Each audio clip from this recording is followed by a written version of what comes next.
Good morning, good afternoon and good evening, जब भी आप देख रहे हो। कैसे हैं आप? आशा करती हूँ कि आप सभी अच्छे से होंगे, मन लगा के पढ़ाई कर रहे होंगे, जी जान से मेहनत कर रहे होंगे। बीपीएससी टीआरई का 4.0 एग्जाम होने वाला है, तो उसके लिए जितने भी पीजीटी की तैयारी कर रहे हैं, जो भी स्टूडेंट्स हैं 11th-12th को पढ़ाने के लिए, जो क्या कहते हैं बीएड वाले बच्चे जो हैं जो तैयारी कर रहे हैं इस एग्जाम में बैठने के लिए, उनके लिए मैं आज जूलॉजी का प्रीवियस ईयर क्वेश्चंस यहाँ पे डिस्कस करने वाली हूँ। ठीक है, प्रीवियस ईयर क्वेश्चंस की यहाँ पे हम बात करेंगे, फिर उसके बाद हम बॉटनी का भी लेके आएंगे। अभी पहले जूलॉजी का डिस्कस करेंगे। तो सबसे महत्वपूर्ण बात जो ध्यान देने वाली है कि आपका पेपर जो है 120 क्वेश्चंस का होता है, उसमें से 40 क्वेश्चंस जो है आपके जनरल नॉलेज वाले होते हैं, बाकी 80 क्वेश्चंस जो है यानी कि मेजर पोर्शन 2/3 आपका जूलॉजी आ रहा है। तो आपको जूलॉजी बहुत ही ज्यादा डिटेल वे में पढ़ना होगा। ठीक है, एटलीस्ट आपको 11th और 12th का जो पोर्शन है उस पर कंप्लीट कमांड होना चाहिए। कमांड होगा तभी आप 11th-12th के बच्चे को पढ़ा पाएंगे, तो ऑब्वियसली उसी से आपको क्वेश्चंस पूछे जाएंगे। तो यहाँ पे हम लगभग 10 क्वेश्चंस यहाँ पे आज डिस्कस करेंगे, है ना। हमारे साथ आप बने रहिए। अगर आपको सेशन अच्छा लगता है तो आप लाइक करना, कमेंट करना, और अगर आपकी कुछ क्वेरी, कुछ डाउट्स हैं तो वो भी आप कमेंट सेक्शन में डाल दीजिए, उस पर रिप्लाई किया जाएगा। ठीक है, और आपको अगर ये सेशन अच्छा लगे तो आप वो भी कमेंट सेक्शन में लिख सकते हैं। मोरल बूस्ट करना बहुत ही इंपॉर्टेंट होता है, चाहे हमारा हो या आपका हो। ठीक है, तो चलिए, तो इस बिना लेट के किए हुए हम सेशन को शुरू करते हैं, है ना। तो सबसे पहला क्वेश्चन पे हम जाएंगे। बाय द वे, मेरा नाम अंकिता है और मैं आपकी बायोलॉजी की ट्यूटर हूँ यहाँ पे। ठीक है, जूलॉजी और बॉटनी दोनों का क्लास मैं ही लेने वाली हूँ। हिंदी और इंग्लिश दोनों में बैचेस होंगे। आप अगर ज्वाइन करना चाहते हैं तो आप एएससी पाठशाला पे आके इंक्वायरी कर सकते हैं। यहाँ पे आपका एड्रेस दिया रहेगा आगे के स्लाइड्स में, और फिर फोन नंबर भी दिया रहेगा। ठीक है, चलिए लेट्स गो। पहला क्वेश्चन यहाँ पे हम अब देख रहे हैं कि इसमें बोल रहा है, किसने 1983 में इंसुलिन का उत्पादन करने के लिए पुनः संयोजक डीएनए तकनीक का उपयोग किया था। ठीक है, तो आपको यह पूछा जा रहा है कि 1983 में इंसुलिन आपको पता है क्या है? इंसुलिन आप बताएंगे कमेंट सेक्शन में। अगर आपको पता है कि इंसुलिन क्या है, उसको हम क्या बोलते हैं? इंसुलिन एक तरीके का हार्मोन है। क्या है? हार्मोन है। ठीक है, हार्मोन का क्या काम होता है? हार्मोन का क्या काम करता है? जितने भी हमारे बॉडी के डिफरेंट फंक्शंस हैं, ठीक है, जितने भी फंक्शंस हैं उसको जो है इनिशिएट करना या फिर उसको रेगुलेट करना। मतलब एक तरीके से आप यह समझ लीजिए कि जैसे आप देखते होंगे कि कुछ होने वाला रहता है। पहले के जमाने में जैसे राजा महाराजा आने वाले होते थे ना, तो एक क्या कहते हैं उसको, न्यूज फैलाने के लिए एक आता था ढोल बजाते हुए, चलो चलो चलो अब सभी कतार में खड़े हो जाओ। तो एक तरीके से हार्मोन जो है ना बॉडी के डिफरेंट फंक्शन के लिए उसी डाकिये का काम करता है, जो डिफरेंट इंफॉर्मेशन जो है, मतलब अगर हार्मोन रिलीज हो रहा है यानी कि एक सर्टेन टाइप का कमांड, एक सर्टेन टाइप की बातें जो है उस पर्टिकुलर कोशिका या उस उत्तक को बताई जा रही है, उसके हिसाब से वो कोशिका या उत्तक में जो है चेंजेस जो है उस कमांड को फिर फॉलो किया जाएगा। ठीक है, तो उसी तरीके से इंसुलिन एक हार्मोन है। हर हार्मोन का एक पर्टिकुलर रोल होता है, मोर देन वन भी हो सकता है, लेकिन उसका कुछ ना कुछ इंपॉर्टेंट फंक्शन होता है बॉडी में। ठीक है, तो इंसुलिन का क्या फंक्शन है? ब्लड शुगर को बैलेंस करना। ठीक है, अगर ब्लड में शुगर बहुत ज्यादा हो जाता है तो इंसुलिन उसको क्या करता है? कैप्चर करता है और उस शुगर लेवल को डाउन करता है। ठीक है, क्योंकि हमारे बॉडी में हर तरह के रसायन का एक प्रॉपर बैलेंस होना बहुत ज्यादा जरूरी है। ठीक है, तो सबसे पहले हम यहाँ ये जानेंगे कि इंसुलिन जो है एक हार्मोन है। अब आपको यह जानना है कि हार्मोन किस चीज का बना होता है? किस चीज का बना होता है? या प्रोटीन का बना होता है। किस चीज का बना होता है? प्रोटीन का बना होता है। तो इसको हम लोग क्या बोलेंगे? जो चीजें प्रोटीन से बनी होती है उनको हम क्या बोलते हैं? पेप्टाइड बोलते हैं। क्या बोलते हैं? पेप्टाइड। ठीक है, तो जब हम इंसुलिन को देखेंगे तो वो दो तरह के पेप्टाइड से बना होता है। ठीक है, दो तरह के पेप्टाइड से बना होता है इंसुलिन। सबसे पहले ये आपको पता होना चाहिए कि ये कहाँ पे जो है इसका सिक्रीशन होता है, इसका स्राव कहाँ पे होता है? या अंतः स्राव जो है एंडोक्राइन ग्रंथियों के द्वारा सिक्रीट किया जाता है। और यह कौन सी ग्रंथि है जो इंसुलिन सिक्रीट करती है? तो वह है आपका पैनक्रियाज। एक सेकेंड, कलर चेंज करूंगी मैं।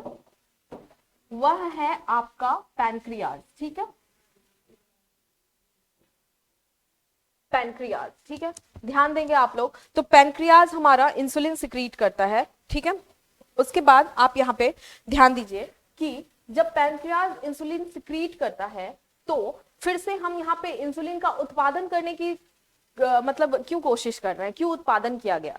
तो हमारे बॉडी में इंसुलिन जो है उत्पादन होता है, लेकिन बहुत ऐसे लोग हैं जिसका जो है बॉडी सही मात्रा में जो है इंसुलिन का उत्पादन नहीं कर पाता, तो उसके लिए उसे एक्स्ट्रा में, जैसे कि जिनको डायबिटीज वगैरह है, ठीक है, तो डायबिटीज का एक टाइप होता है जिसके लिए हमें इंसुलिन की बाहर से जरूरत होती है, इंजेक्ट किया जाता है वो बॉडी में, सुई की मदद से उसको बॉडी में डाला जाता है। तो उसके लिए पहले इंसुलिन जो है, पहले क्या किया जाता था, वह जानवरों के शरीर में इंसुलिन से निकाला जाता था। कौन से जानवर, जैसे कि आपका पिग हो गया है ना, पिग हो गया, पिग मतलब क्या हुआ, सुअर, सुअर के शरीर से जो है हम इंसुलिन निकालते थे और उसको हम मतलब जिनको जरूरत होती थी इंसानों में, उनमें इंसुलिन जो है वह डाला जाता था। उनकी कुछ खराबियां होती थी। खराबियां क्या होती थी, क्योंकि यह एक जानवर से लिया हुआ है तो उसमें एलर्जी वगैरह के चांसेस बहुत ज्यादा होते थे, ठीक है, बहुत ज्यादा चांसेस होते थे कि उसको दवा तो काम कर रही है लेकिन कोई और तरह की एलर्जी उस व्यक्ति को हो जाए। तो इसके लिए कोशिश किया गया कि इस इंसुलिन को जो है हम अपने तरीके से डिनोवो जो है उसको हम बनाएंगे, ठीक है, बनाएंगे, कहां बनाएंगे, लैब में बनाएंगे। तो यह जो है 1983 में ये किया गया कि इंसुलिन का उत्पादन किया गया, ठीक है, पुनः संयोजन डीएनए तकनीक की वजह से, ठीक है, रिकॉम्बिनेंट डीएनए टेक्नोलॉजी की मदद से। किससे, रिकॉम्बिनेंट आरडीएनए टेक्नोलॉजी भी उसको बोलते हैं, रिकॉम्बिनेंट डीएनए टेक्नोलॉजी की मदद से जो है यहाँ पे बनाया गया था इंसुलिन को। और आपको क्वेश्चन में ये बताना है कि यह किसने किया था, ठीक है, किसने किया था। तो पहला है एली लिली, दूसरा है एमिली लिली, तीसरा है एमी सेंगर और चौथा है उपर्युक्त में एक से अधिक और फिर उपर्युक्त में से कोई नहीं। तो आपको बता दूं मैं कि यह एक अमेरिकन कंपनी थी, एक कंपनी थी अमेरिकन जिसने 1983 में इसको बनाया था और वह कंपनी का नाम है एली लिली। ये किसी इंसान का नाम नहीं है, यह एक कंपनी का नाम है, ठीक है, जिसने ये मैन्युफैक्चर किया था। आई होप कि आपको समझ में आया होगा। मैंने आपको बैकग्राउंड भी इनफ प्रोवाइड किया है कि अगर आपने काफी दिनों से रिवीजन नहीं किया है, आपका काफी कुछ बेसिक थोड़ा छूट गया है, तो भी आप इस क्वेश्चन को जो है अटेम्प्ट कर पाएंगे, ठीक है। चलिए कमेंट सेक्शन में बताइए कि क्या आपने इसका सही आंसर लगाया था। आपको यही चीज जो है कहाँ मिल जाएगी, एग्जैक्टली ये इंफॉर्मेशन कहाँ दी हुई है, एनसीईआरटी 12th के बायोलॉजी में दी हुई है, ठीक है। चैप्टर 11 या 12 आप देखेंगे, बायोटेक्नोलॉजी वाला जो पोर्शन है उसमें ये क्वेश्चन आपको डायरेक्ट मिल जाएगा, एनसीईआरटी का उठा हुआ सवाल है। तो मैं आपसे दोबारा कोशिश करती हूँ आपको यह बात यकीन दिलाने की कि इतना ज्यादा टफ नहीं होता, आपको बस ध्यान देना होता है और मन लगा के पढ़ाई करनी होती है। चलिए नेक्स्ट क्वेश्चन पे हम जाते हैं। नेक्स्ट क्वेश्चन यहाँ पे बोल रहा है, निम्नलिखित में से कौन सा पहला अनुवांशिक रूप से इंजीनियर हार्मोन है। पहला क्या बोल रहा है, अनुवांशिक रूप से इंजीनियर हार्मोन है। अनुवांशिक रूप से इंजीनियर का क्या मतलब होता है, जेनेटिकली मॉडिफाइड। क्या हुआ, जेनेटिकली मॉडिफाइड, ठीक है।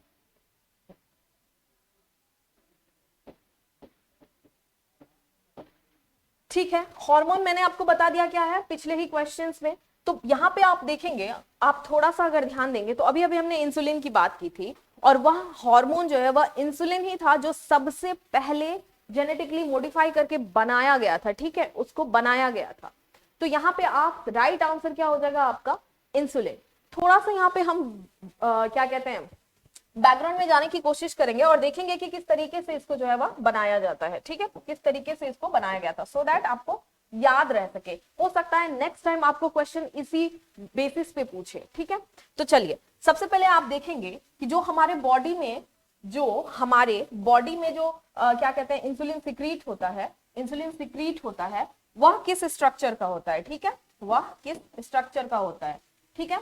तो आप यहाँ पे देखिए कि यहाँ पे 3 तरह के आपको कलर का यहाँ पे लाइन दिख रहा होगा और यह तीनों लाइन क्या है, अलग अलग पेप्टाइड है। क्या है, अलग अलग पेप्टाइड है, ठीक है। इसको बोलेंगे हम लोग चेन सी। क्या बोलेंगे, चेन सी। 3 तरह के, मतलब यहाँ पे प्रोटीन का 3 तरह का चेन है, ठीक है। यहाँ पे एक चेन सी हो गया, यहाँ पे आपका चेन बी हो गया, ठीक है, और सॉरी चेन ए हो गया और यहाँ पे आपका चेन बी हो गया, ठीक है।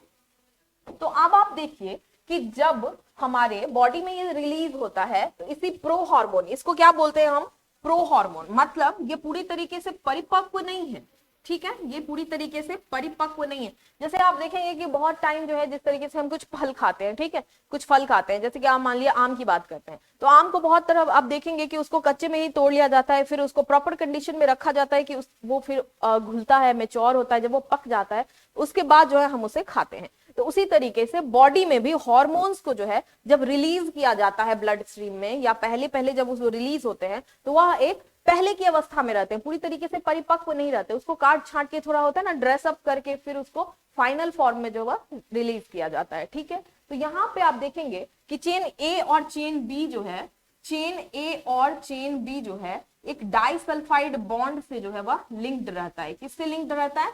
डाइसल्फाइड बॉन्ड से लिंक्ड रहता है। डाइसल्फाइड का मतलब क्या हुआ कि दो सल्फर का बॉन्ड होगा। क्या होगा? दो सल्फर का बॉन्ड होगा। यहाँ आप देख रहे हैं SS से लिखा हुआ है। तो यहाँ पे क्या होता है कि जब यह परिपक्व किया जाता है, ठीक है, प्रो हार्मोन से जब वो हार्मोन फॉर्म में रिलीज होगा तो क्या हो जाएगा कि ये चेन सी जो है वो हटा दिया जाता है। क्या किया जाता है? चेन सी हटा दिया जाता है और ए और बी जो है साथ में आ जाते हैं। इस तरीके से यह परिपक्व होके इतना सा पोर्शन जो है बस वो निकल जाएगा। ठीक है, तो यह हो गया आपका स्ट्रक्चर। किसका स्ट्रक्चर? इंसुलिन का। ठीक है, किसका स्ट्रक्चर है ये आप ध्यान देंगे, इंसुलिन का है। ठीक है, पेप्टाइड स्ट्रक्चर यहाँ पे 3 चेन की बात की जा रही है। आपको क्वेश्चन पूछा जा सकता है कि एक मैच्योर इंसुलिन में कौन से चेन पाए जाते हैं या फिर कौन से चेन नहीं पाए जाते। ठीक है, तो यहाँ पे आपको चेन ए बी सी तीनों लिखा जा सकता है। ठीक है, चलिए, तो जब हम इसको पहला अनुवांशिक रूप से यानी जेनेटिकली मॉडिफाइड फॉर्म में जब हम इसको बना रहे होते थे तो क्या किया गया था?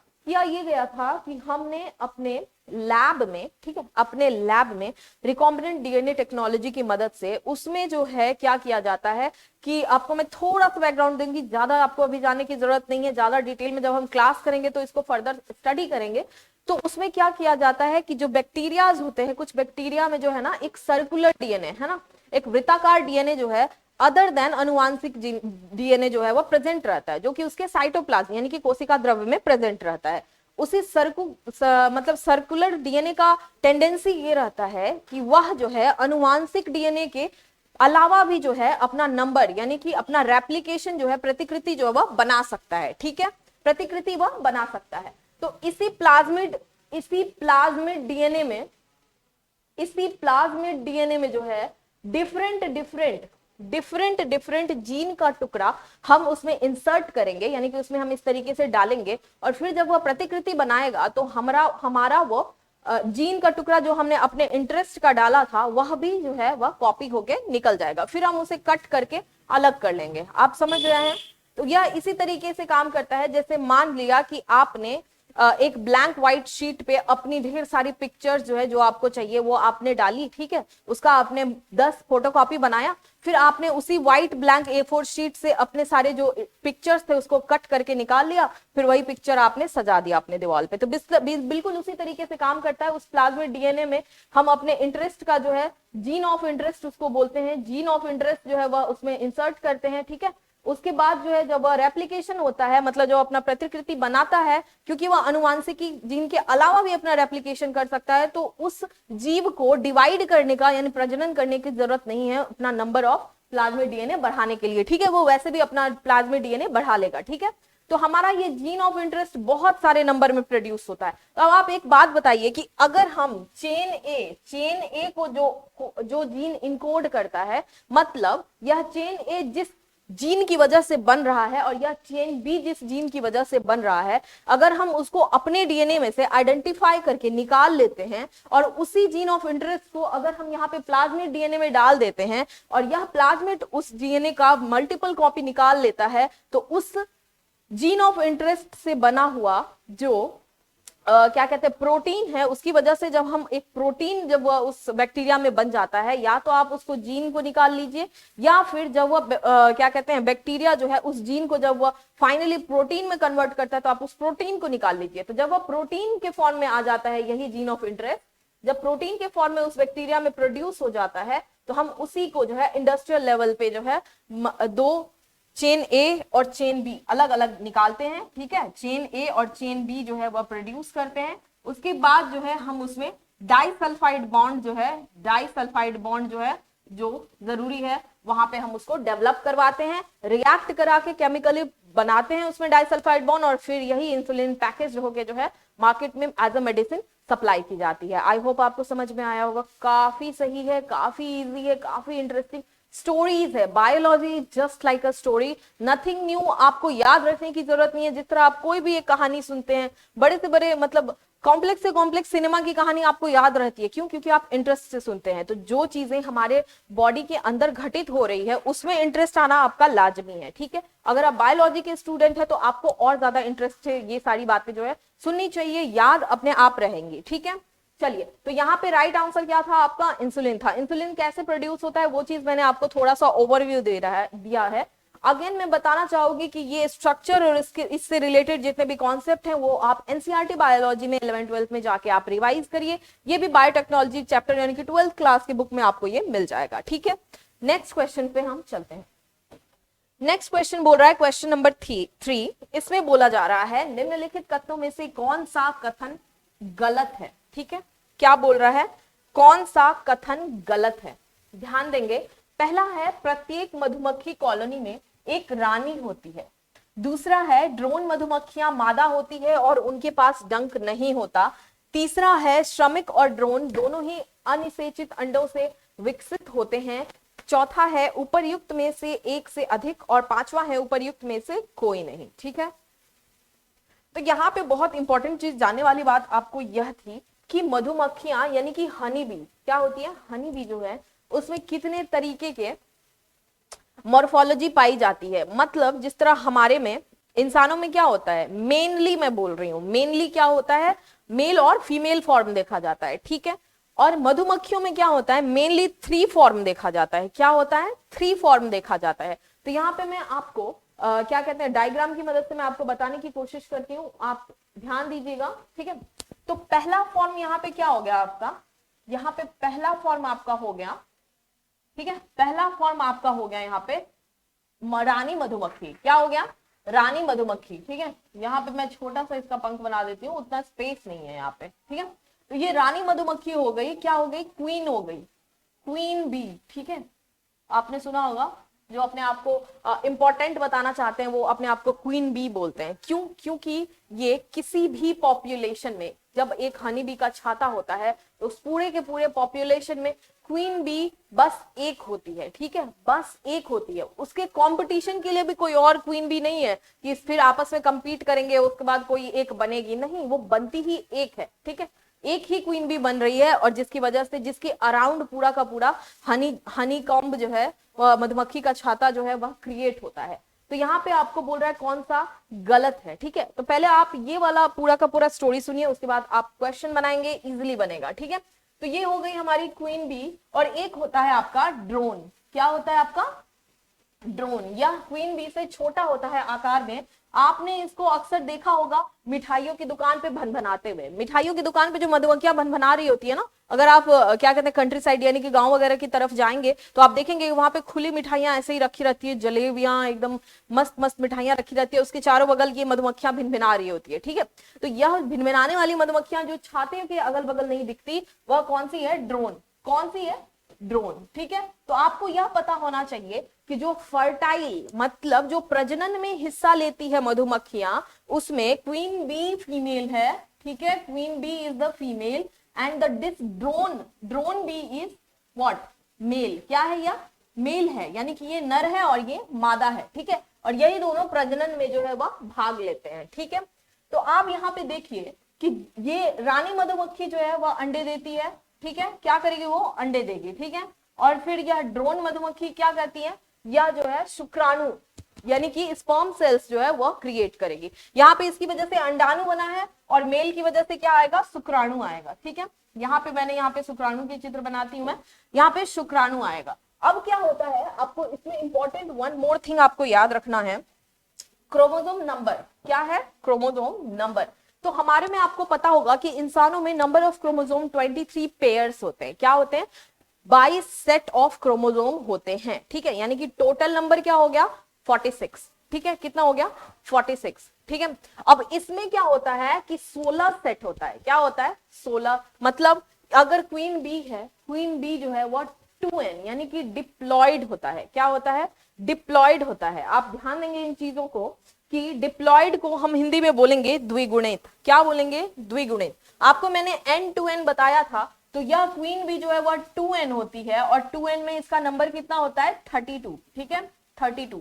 और यह जो मेल होता है ड्रोन, ठीक है, यह क्या है, नर है, ठीक है, और यह क्या है, मादा है। ध्यान देंगे आप, यह मेल जो होता है यह 2n नहीं होता। आश्चर्य की बात है, यह 2n नहीं होता, जबकि इंसानों में या आप अगर नॉर्मल तरीके में देखेंगे तो सारे के सारे प्राणियों में लगभग जो है मेल और फीमेल दोनों 2n होते हैं, यानी कि दोनों में पेयर ऑफ क्रोमोसोम्स होते हैं, ठीक है। लेकिन यहाँ पे जो है कितने होते हैं, ओनली n होता है, यानी कि यहाँ पे अगुणित देखा जाता है क्रोमोसोम। अगुणित मतलब क्या हो गया आपका, हैप्लॉइड हो गया। और ये n का वैल्यू कितना है यहाँ पे, 16, क्या है, 16। इसको हम लोग रिप्रेजेंट करेंगे XX से, और इसको किससे रिप्रेजेंट करेंगे, X0 से। किससे, X0 से। X0 या XO भी आप इसको पढ़ सकते हैं, ठीक है।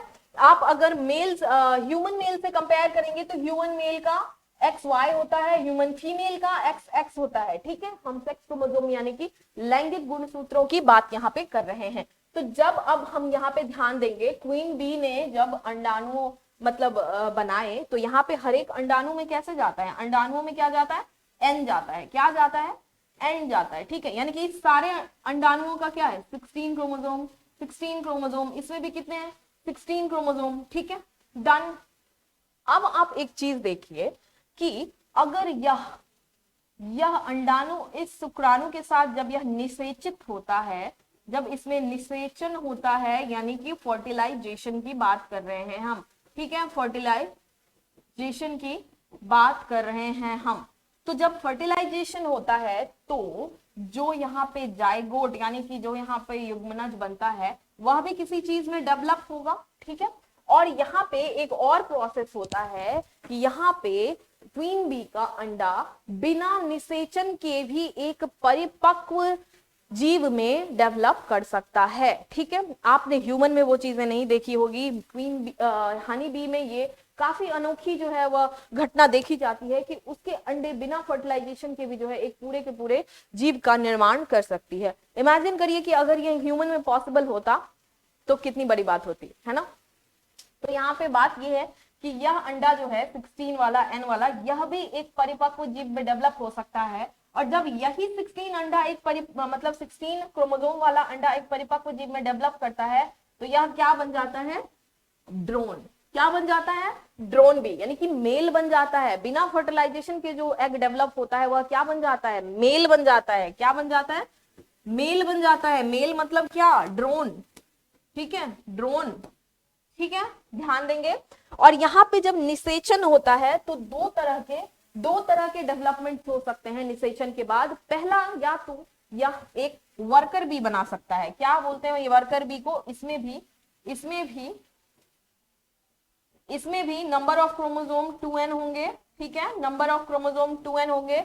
वर्कर बी इसको इसलिए बोलते हैं कि मधुमक्खी के छाता में जो आपको जितनी सारी मधुमक्खियां दिख रही है ना, छोटी छोटी वो भिनभिनाती हुई पूरा जो ढका होता है, वो सारी की सारी मधुमक्खियां वर्कर बी है, ठीक है, सारी की सारी मधुमक्खियां वर्कर बी है। और उसी छोटे छोटे वर्कर बी के बीच में आपको एक बड़ी सी मधुमक्खी दिखेगी, बस एक, वही क्वीन बी है जो आपको दिखेगी भी नहीं कभी, ठीक है, वो अंदर ही रहती है। तो वो या तो वर्कर बी में डेवलप हो सकता है यही निषेचन के बाद, या फिर वह क्वीन बी में डेवलप हो सकता है। क्या कर सकता है, क्वीन बी में डेवलप कर सकता है। समझ गए आप, यानी निषेचन के बाद दोनों फीमेल्स डेवलप होती हैं। क्या डेवलप होती हैं, फीमेल्स डेवलप होती हैं। और निषेचन से पहले अगर अंडा डेवलप हो गया तो वह क्या डेवलप होता है, मेल डेवलप होता है। तो आई होप आपको ये कॉन्सेप्ट बहुत अच्छे से समझ में आ गया होगा, है ना।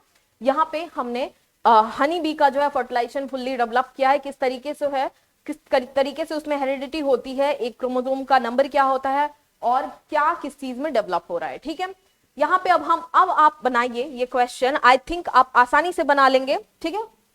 पहला ऑप्शन जो है वह बोल रहा है, गलत पूछा जा रहा है तो ऑप्शन हम पढ़ेंगे, प्रत्येक मधुमक्खी कॉलोनी में एक रानी होती है। मैंने अभी आपको बताया कि प्रत्येक मधुमक्खी कॉलोनी एक रानी के अराउंड ही बनाई जाती है, ठीक है, एक रानी के ही अराउंड बनाई जाती है। इसका भी काफी एक इंटरेस्टिंग स्टोरी है, अगर आगे ये क्वेश्चंस आएगा, ठीक है, या फिर जब क्लास में यही कॉन्सेप्ट हम डील करेंगे तो मैं आपको इसके बिहाइंड की पूरी स्टोरी बताऊंगी कि किस तरीके से फर्टिलाइजेशन वगैरह होती है। काफी इंटरेस्टिंग स्टोरी है इसके पीछे। सेकंड है आपका, ड्रोन मधुमक्खियां मादा होती है और उनके पास डंक नहीं होता। तो क्या यहाँ पे मादा बताया जा रहा है ड्रोन मधुमक्खी को? आप देख सकते हैं कि यह जो है मादा नहीं, बल्कि ड्रोन मधुमक्खियां क्या होती है, नर होती है, ठीक है। फिर तीसरा बोल रहा है श्रमिक और ड्रोन दोनों ही अनिषेचित अंडों से विकसित होते हैं। क्या यह सही है? नहीं, यह सही नहीं है। क्या श्रमिक और ड्रोन जो है वह दोनों एक ही अंडे से निषेचित होते हैं? नहीं, बिल्कुल नहीं। तो और फिर आपको बोल रहा है यहाँ पे तीसरा उपर्युक्त में एक से अधिक और चौथा उपर्युक्त में एक से अधिक और उपर्युक्त में से कोई नहीं। तो इसमें टोटल नंबर ऑफ क्वेश्चंस जो राइट है वो कितने हैं? गलत पूछा जा रहा है उसके हिसाब से 2 राइट है, यानी कि उपर्युक्त में एक से अधिक गलत है, यानी कि राइट आंसर आपका क्या टिक करना है? Option number D. क्या टिक करना है आपको right answer? Option number D. चलिए नेक्स्ट क्वेश्चन पे चलते हैं। आई होप आपको काफी मजा आया होगा। देखे आप मुझे उम्मीद है कि आपने देखा होगा कि बायोलॉजी कितना इंटरेस्टिंग है। ठीक है, जब आप बायोलॉजी पढ़ेंगे ना और समझ के पढ़ेंगे तो आपको अपने अगल बगल की सारी चीजें ना इतनी बारीकी से समझ आ रही होगी कि आप पता है किस तरीके महसूस करेंगे। आप महसूस करेंगे कि आप शर्लॉक होम्स हैं। आप कोई भी चीज देख रहे हैं उसके बियॉन्ड का स्टोरी जो है आपके दिमाग में इस तरीके से पूरा फ्लैश कर जा रहा है। लेकिन उसके लिए मेहनत करनी होगी, उसके लिए इंटरेस्ट लेना होगा, क्यूरियोसिटी डेवलप करनी होगी और उस क्यूरियोसिटी को फॉलो भी करना होता है। ठीक है, नेक्स्ट क्वेश्चन पे चलते हैं। नेक्स्ट क्वेश्चन आपका बोल रहा है क्वेश्चन नंबर 4, एक बच्चे का डीएनए फिंगरप्रिंटिंग पैटर्न होता है? Question mark. ठीक है, एक बच्चे का डीएनए फिंगरप्रिंटिंग पैटर्न होता है। तो सबसे पहले आपको यहाँ पे जानने वाली बात है डीएनए फिंगरप्रिंटिंग यह क्या है। तो डीएनए जैसे कि आपको पता होगा कि इंसानों का अनुवांशिकी जो है, ठीक है, इंसानों का अनुवांशिकी जो है वह क्या है? डीएनए। डीएनए का फुल फॉर्म क्या हो जाएगा आपका? D oxy ribo nucleic acid. ठीक है, D oxy ribo nucleic acid. आपको इसमें यह बताना है कि इसको हम लोग D oxy ribo nucleic acid जो है वह किन किन चीजों से मिलके बना हुआ है। इसका कंपोनेंट आपको कमेंट सेक्शन में बताना है। क्या बताना है? कंपोनेंट। कंपोनेंट मतलब यह किन चीजों से मिलके बना होता है। For the hint I am telling you it is made up of mainly 3 component. कितने? 3 कंपोनेंट से मिलके बना होता है। वो कंपोनेंट कौन कौन से आप कमेंट सेक्शन में जल्दी जल्दी जो है वह टाइप करके बताइए। नेक्स्ट आगे हम डीएनए के बारे में आगे हम इस क्वेश्चन के हिसाब से चर्चा करेंगे। ठीक है, वो है डीएनए फिंगरप्रिंटिंग। ठीक है, यहाँ पे जो चीजें स्टैब्लिश हमने कर लिया वह यह है कि हमारा अनुवांशिकी जो है वह डीएनए होता है। क्या होता है? डीएनए होता है अनुवांशिकी। ठीक है, डीएनए हो जाएगा। ठीक है, तो आप देखिए कि हमारे बॉडी की जितनी भी कोशिकाएं हैं, ठीक है, जितने भी सेल्स हैं, सबसे छोटी इकाई है। ठीक है, सेल सबसे छोटी इकाई होती है किसी भी लिविंग बीइंग का। तो जितनी भी कोशिकाएं हैं उसमें उसके न्यूक्लियस में जो यह अनुवांशिकी है, जो यह मटेरियल है ना, वह सेम है। डीएनए जो है वह सेम डीएनए है सारे के सारे सेल्स में। ये बात आपने एस्टैब्लिश कर ली। यानी कि हमने अगर बाल का जो क्या कहते हैं हेयर सेल्स होते हैं उसके जड़ पे पाए जाते हैं, या फिर हमने एक ब्लड का सेल लिया है, या फिर हमने स्किन का सेल लिया है, या फिर हमने मसल का सेल लिया है, कहीं का भी सेल लें, अगर हम वहां से डीएनए निकालते हैं तो उस डीएनए में जो है कंप्लीटली समानता दिखाई देगी। अब आप एक चीज देखिए कि जब हम 2 डीएनए को कंपेयर करने की बात करते हैं, ठीक है, कंपेयर करने की बात करते हैं, जैसे मान ली हमारा डीएनए हो गया, ठीक है, मेरी मम्मी का डीएनए हो गया, मेरे पिताजी का डीएनए हो गया, दोस्तों का डीएनए हो गया, तो अगर हम इन सबको कंपेयर करने की बात करते हैं तो इसका जो मैकेनिज्म है, मतलब इसका जो तरीका है, जैसे हम उसका एक जो है हम देखते हैं कि जिस तरीके से हमने थंब का प्रिंट किया है और थंब का प्रिंट हर एक का अलग अलग होता है, उसी तरीके से हर एक के डीएनए में जो कोड होता है, जो बेस होता है, ठीक है, वह अलग अलग तरीके से कुछ जगहों पे रिपीट होता है। ठीक है, अलग अलग जगहों पे वह कुछ तरीके से रिपीट होता है। उस पोर्शन को जहां पे यह रिपीटिशन देखा जाता है उसको हम लोग बोलते हैं सैटेलाइट डीएनए। क्या बोलते हैं? Satellite DNA. ठीक है, इसका काम किसी लक्षणों की अभिव्यक्ति की नहीं है, यानी कि यह कोई भी कोडिंग जीन का पार्ट नहीं है। ठीक है, कोडिंग जीन का पार्ट यह नहीं है, कोई कुछ कोड नहीं कर रहा है, इसका कोई काम नहीं है, ये फालतू का ऐसे ही वेला बैठा हुआ है, बस रिपीट किया जा रहा है। 2 to 10 या उससे ज्यादा बेस पेयर जो है ना, बेस पेयर, बेस क्या था हमने पढ़ा था, बेस पेयर क्या था आपका? ATGC। ठीक है, ये सारे बेस पेयर होते हैं, यानी कि यही कोड होते हैं। जिस तरह कंप्यूटर में 0-1 पे पूरी की पूरी लैंग्वेज लिख दी जाती है, उसी की तरह से एग्जैक्टली लाइक 0-1 जैसे वहां पे बाइनरी सिस्टम चलता है, उसी तरीके से डीएनए जो है यह 4 अल्फाबेट को हम रिप्रेजेंट कर रहे हैं बेस से। 4 न्यूक्लियोटाइड की क्या कहते हैं मदद से जो है पूरा का पूरा डीएनए जो है हमारा कोडेड होता है। ठीक है। तो एक जगह पे हम यहाँ पे यह देख रहे हैं सैटेलाइट डीएनए, इसलिए इसको बोल रहे हैं क्योंकि यहाँ पे हमने देखा है कि बहुत ही छोटे छोटे जो क्या कहते हैं टुकड़े हैं, मतलब मान लिया कि यहाँ पे एग्जाम्पल से मैं आपको बता रही हूँ, जैसे मान लिया ATTGCTC, ठीक है, फिर देखेंगे यही ATTGCTC लिखा हुआ है, फिर देखेंगे ATTGCGC लिखा हुआ है, और ये सारे रिपीटेशन को कुछ लक्षण दिखाने के काम नहीं है, लेकिन यही चीज जो है, यह जो ये आबरा कडाबरा कुछ भी लिखा हुआ है ना, यही लिखा हुआ हर एक व्यक्ति में अलग होता है। आश्चर्य की बात यह है कि यह देखा गया कि जितने भी व्यक्ति हैं उसमें यही जो है फालतू का लिखा हुआ जो डीएनए का सेगमेंट है ना, उसमें जो है सिमिलैरिटी नहीं है, सब अलग है। एक तो इसका सीक्वेंस अलग होगा, क्या होगा, सीक्वेंस अलग होगा, ठीक है। दूसरी बात क्या होगी, इसकी रिपीटिशन, ठीक है, इसकी रिपीटिशन जो है वह भी अलग होगी, ठीक है। रिपीटिशन अलग होगी मतलब मान लिया यहाँ पे ये किसी में दो टाइम है, किसी में 10 टाइम है यही चीज, और ये सैटेलाइट डीएनए जो है एक पर्टिकुलर क्रोमोसोम पे स्थित होता है, पर्टिकुलर गुणसूत्रों पे यह जो है स्थित होता है, ठीक है। चलिए, तो फिंगरप्रिंटिंग में पहली बार इसी सैटेलाइट डीएनए का यूज किया जाता है। इसी सैटेलाइट डीएनए पे ये जो रिपीटिशन होता है ना, एक छोटे नंबर ऑफ बेस पेयर के जो रिपीट्स प्रेजेंट रहते हैं, उसको हम लोग क्या बोलते हैं, VNTR। क्या बोलते हैं उसको, VNTR। VNTR का फुल फॉर्म क्या हो जाएगा आपका, VNTR का फुल फॉर्म आपका हो जाएगा, यहां पे लिख देती हूं मैं, variable number of tandem repeat. क्या बोलते हैं उसको, variable number of tandem repeat, ठीक है। नाम दिया हुआ है, उतना क्यों यहाँ लिखे, इस तरीके से बोले सीक्वेंस, वो जो सीक्वेंस था ना जो रिपीट हो रहा था बार बार, इस तरीके से बार बार नहीं बोला जा सकता ना, तो उसका एक नाम बता दिया गया है, उसी नाम को हम लोग VNTR बोलते हैं शॉर्ट फॉर्म में, कि वो जो VNTR तुमने निकाला था वो कहाँ है, इस तरीके से, ठीक है। चलिए, तो ये VNTR जो हम लोग लेंगे, ठीक है, तो हमने ये स्टैब्लिश कर लिया कि हर व्यक्ति में यही VNTR जो है वो डिफरेंट होता है। डिफरेंट होने का क्या मतलब है, बहुरूपी होता है। बहुरूपी मतलब पॉलीमॉर्फिज्म देखी जाती है इसमें, ठीक है। क्या देखी जाती है, पॉलीमॉर्फिज्म, ठीक है। पॉलीमॉर्फिज्म का क्या मतलब हुआ, किसी भी एक चीज का जब आप अनेक अनेक प्रकार देखते हैं, जैसे मान लिया कि कोई ड्रेस आया, ठीक है, पॉलीमॉर्फिज्म का मैं एग्जांपल दे रही हूं आपको, कोई एक ड्रेस आया, तो वह जो है लाल रंग में भी हो सकता है, ब्लैक रंग में भी हो सकता है, व्हाइट में भी हो सकता है, येलो में भी निकाल दिया है ना, एक्वा ब्लू में निकाल दिया है, अलग अलग तरीके का कलर उसमें निकाल दिया है। ड्रेस एक ही है लेकिन कलर्स उसके अलग हैं, ठीक है। तो VNTR में अलग अलग जो है कलर्स हो सकते हैं। अब उसमें डिजाइन भी हम चेंज कर सकते हैं। अब एक कुर्ते का ही कितना डिजाइन आ सकता है, बहुत सारा डिजाइन आ सकता है, राइट।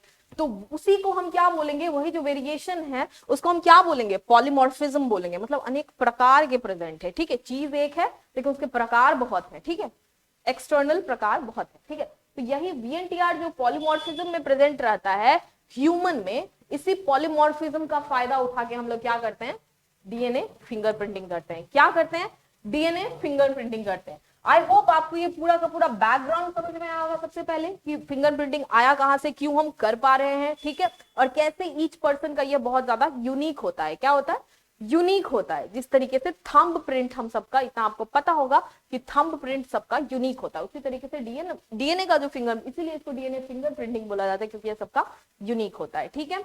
चलिए, अब हम इसके प्रॉपर प्रोसेस की यहाँ पे बात करेंगे, बायोलॉजिकली इसको एक्सप्लेन करने की हम आपको कोशिश करते हैं, ठीक है। इस सारे को मैं इरेज करने वाली हूँ, आप स्क्रीनशॉट ले लेंगे इससे पहले जाके, अगर आपको ये चीजें याद रखने की जरूरत है तो, ठीक है। मैं यहाँ पे थोड़ा इरेज कर लेती हूँ। आई होप आपको समझ में आ रहा होगा। अगर आपको ये सेशन पसंद आ रहा है, एक्सप्लेनेशन आपको समझ में आ रहा है, तो आप नीचे कमेंट सेक्शन में लिख सकते हैं, ठीक है, लाइक कर सकते हैं सेशन को। आगे बढ़ते हुए चलिए, हम यहाँ पे डिस्कस कर रहे थे कि डीएनए फिंगरप्रिंटिंग का जो है प्रोसेस किस तरीके से है, बायोलॉजिकली किस तरीके का होता है। तो उसके लिए सबसे पहली चीज जो आपको जाननी है कि हमारा जो क्रोमोसोम है, क्या है, हमारा क्रोमोसोम है, ठीक है। तो उसमें जो है 2 अलील प्रेजेंट होता है। क्या होता है, 2 अलील। क्रोमोसोम का पेयर की बात नहीं कर रहे हैं, हमें एक क्रोमोसोम की बात कर रहे हैं, ठीक है, एक क्रोमोसोम की बात कर रहे हैं। यह 2 कैसे प्रेजेंट था, ऐसे एक्स के फॉर्म में था ना, एक्स के फॉर्म में। तो यहाँ पे देखिए, यह एक अलील हो गया और यह दूसरा आर्म जो है दूसरा अलील हो गया। तो जानने वाली बात यह है कि यह दोनों जो अलील है ना, यह दोनों जो अलील है ना, एक अलील किससे आया हुआ है, एक एलील जो है माता की तरफ से आया हुआ है, ठीक है, उसको क्या बोलेंगे, मैटरनल, मैटरनल हो गया वो। और एक जो है वह पिता की तरफ से आया हुआ है, उसको हम लोग पैटर्नल बोलेंगे, ठीक है, पैटर्नल बोलेंगे, ठीक। तो एक मैटरनल एलील हो गया, एक पैटर्नल एलील हो गया, ठीक है। तो जब हम इसका फिंगर प्रिंटिंग करते हैं, ठीक है, फिंगर प्रिंटिंग करते हैं, बच्चे का डीएनए लेके हम उसका फिंगर प्रिंटिंग कर रहे हैं, माता पिता का भी हमने डीएनए का सैंपल ले रखा है। तो जब हम यहाँ पे देखेंगे तो क्या दिखता है हमें कि हम यहाँ पे इस तरीके से हम ले रहे हैं, ठीक है। ये क्या हो गया आपका मेल, मेल मतलब यहाँ पे हम किसकी बात कर रहे हैं, मदर, फादर की, ठीक है। यहाँ पे जो है फीमेल, फीमेल मतलब किसकी बात कर रहे हैं हम लोग, मदर की, ठीक है, उल्टा मत समझिएगा, फादर, ठीक है, ठीक है। और यहाँ पे क्या हो गया आपका एक किड का, ठीक है, बच्चे की बात की जा रही है, किड की बात की जा रही है, ठीक है। तो फादर में जो है दो अलील होंगे, दो अलील होंगे, यहाँ पे मैं डायग्राम से बताती हूँ, दो अलील होंगे, ठीक है। और मदर में जो है दो अलील हैं, दो अलील हैं। तो अब बच्चे में जो अलील आएगा ना वो क्या होगा, एक फादर का होगा और एक किसका हो जाएगा, मदर का, किसका हो जाएगा, मदर का, ठीक है। क्योंकि जब हमारा युग्मक जो बनता है यानी गैमेट फॉर्मेशन होता है, नर युग्मक यानी कि शुक्राणु और मादा युग्मक यानी कि क्या कहते हैं अंडाणु जब बन रहे होते हैं उसको डिंब भी बोलते हैं, तो उसमें से एन जो है वह ट्रैवल करता है, ये एन में जो है वह एक एलील होता है हर क्रोमोसोम का, ठीक है। तो यह एक एलील को जब हम रिप्रेजेंट करेंगे तो यही एक एलील यहाँ पे बच्चे में आ गया, इसका एक एलील यहाँ पे बच्चे में आ गया। तो अब देखिए आप क्वेश्चन को, प्रोसेस जो है पूरा का पूरा जो आपका एक्सपेरिमेंटल प्रोसेस है डीएनए फिंगरप्रिंटिंग की, जब हम क्लास लेंगे इस कॉन्सेप्ट को प्रॉपर्ली बताएंगे क्योंकि बहुत बड़ा इसका है एक्सप्लेनेशन, ठीक है। अभी आपको शॉर्ट में मैं आपको बता नहीं पाऊंगी, बस एक चीज आपको याद रखना है कि डीएनए फिंगरप्रिंटिंग किसने किया था सबसे पहले, एलेक्स जॉफरी ने, किसने किया था, एलेक्स जॉफरी में, ठीक है। आप इसको याद रखेंगे, एलेक्स जॉफरी ने फिंगरप्रिंटिंग सबसे पहले किया था, ठीक है। तो यहाँ पे जाने वाली बात यह है कि इसमें एक एलील जो है वो पैटर्नल होता है, एक एलील किसका होता है, मैटरनल होता है। चलिए अब आप क्वेश्चन यहाँ पे सॉल्व करिए। क्वेश्चन में क्या बोल रहा है, क्वेश्चन में बोल रहा है बिल्कुल माता पिता दोनों के समान होता है बच्चे का फिंगरप्रिंटिंग पैटर्न। दूसरा बोल रहा है माँ की डीएनए फिंगरप्रिंट से 100% मिलता जुलता है। और सी बोल रहा है 50% बैंड पिता के समान और शेष माता के समान। डी है एक से अधिक और ई है उनमें से कोई नहीं, ठीक है। तो सी ऑप्शन आप देखेंगे 50% बैंड माता के समान, यानी 50% अगर माता के समान हुआ तो बचा कितना, शेष कितना बचा, 50%, राइट, 50% बचा। और यहाँ पे मैंने आपको बताया है, यहाँ पे मैंने पिक्चर बना के आपको अलग अलग कलर से रिप्रेजेंट किया है कि इसमें हाफ किसका है, पैटर्नल यानी कि पिताजी का, और हाफ किसका है, मैटरनल यानी कि माता जी का, किड यानी कि बच्चे की बात की जा रही है। तो राइट आंसर आपका यहाँ पे क्या हो जाएगा, ऑप्शन नंबर सी, क्या हो जाएगा आपका, ऑप्शन नंबर सी, ठीक है। चलिए नेक्स्ट क्वेश्चन पे हम चलेंगे। नेक्स्ट क्वेश्चन, क्वेश्चन नंबर 5 है। क्वेश्चन नंबर 5 में बोला जा रहा है निम्नलिखित में से कौन सा कथन सत्य है, ठीक है, सत्य है। यहाँ पे देखिए बात की जा रही है इम्यूनोजेन और एंटीजन की, ठीक है, इम्यूनोजेन और एंटीजन की, ठीक। तो सबसे पहले आपको पता होना चाहिए कि इम्यूनोजेन क्या है और एंटीजन क्या है, ठीक है। इम्यूनोजेन, इम्यूनोजेन और एक क्या हो गया आपका एंटीजन, ये दो शब्द जो है इसमें यूज किए गए हैं, ठीक है। तो आपको सबसे पहले मैं बता दूं कि इम्यूनोजेन के जो है वह क्या बोला जाता है, क्या कहते हैं, प्रतिरक्षी बोला जाता है। क्या बोला जाता है, प्रतिरक्षा, प्रतिरक्षी जो प्रतिक्रियाएं होती है ना उसी को इम्यूनोजेन बोला जाएगा, ठीक है। और जिसमें एंटीजन हुआ वहां पे उसको क्या बोलेंगे, प्रतिजन, क्या बोलते हैं, प्रतिजन। तो अब ये होता क्या है एग्जैक्टली उसको हम यहाँ पे जो है एक्सप्लेन करने की कोशिश कर रहे हैं, आप ध्यान दीजिएगा।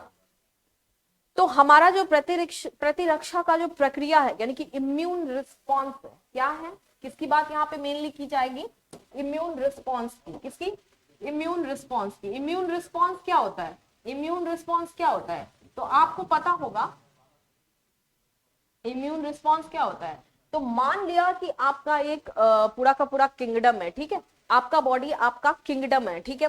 आपके बहुत सारे सेल्स जो हैं, बहुत सारे सेल्स जो हैं जो आपके बॉडी के अंदर प्रेजेंट है वो सारी क्या है, आपके प्रजा है, क्या है, आपकी प्रजा है, ठीक है।